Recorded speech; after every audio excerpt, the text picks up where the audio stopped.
Coucou tout le monde! J'espère que vous avez passé une bonne semaine. Aujourd'hui, je vais vous parler d'une petite phrase française que je trouve très intéressante. Comme vous le savez, si vous regardez nos vidéos, je vis en France depuis à peu près un an. Donc je ne parlais pas le français en arrivant.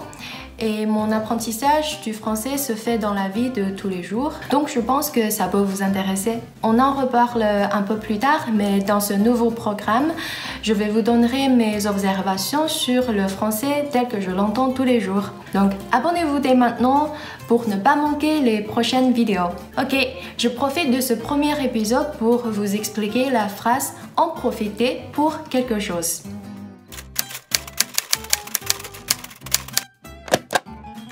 Cette phrase veut dire que j'utilise cette opportunité pour faire quelque chose.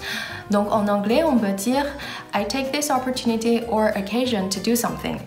Donc ça sonne un peu formel, non? Mais en fait, les Français l'utilisent quotidiennement dans le sens au passage. Donc 顺便 en chinois.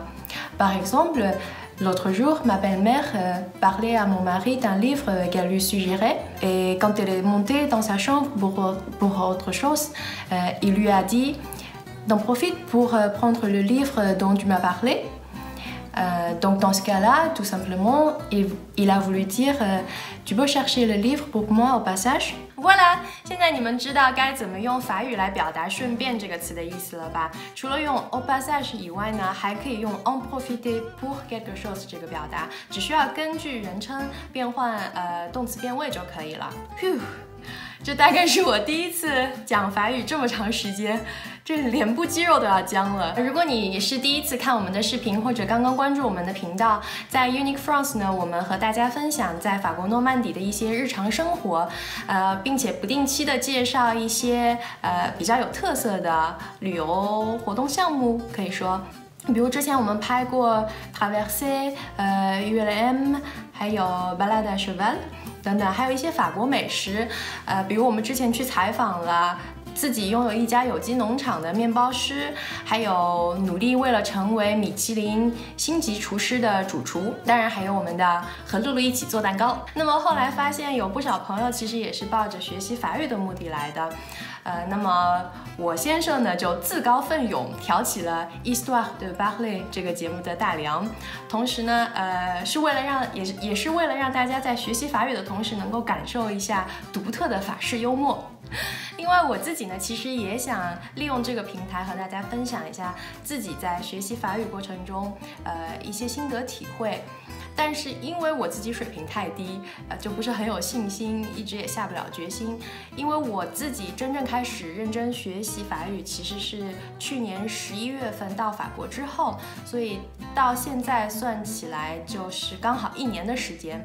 当然，我在大2的时候曾经辅修过1个学期的法语，但当时因为我的专业是日语专业，就以课业重为负担，没有坚持下去，中途放弃了。也就是说，我去年到法国的时候，当时可能也就是比0起点高那么一点点的一个水平，所以就一直没有下定决心做这个视频。但是我最近终于想清楚了，因为我觉得做视频本身也是一个很好的输出过程，那么也是对我自己来说也是一个也可以梳理之前学到的知识，而且学语言嘛，不能只有输入没有输出，对吧？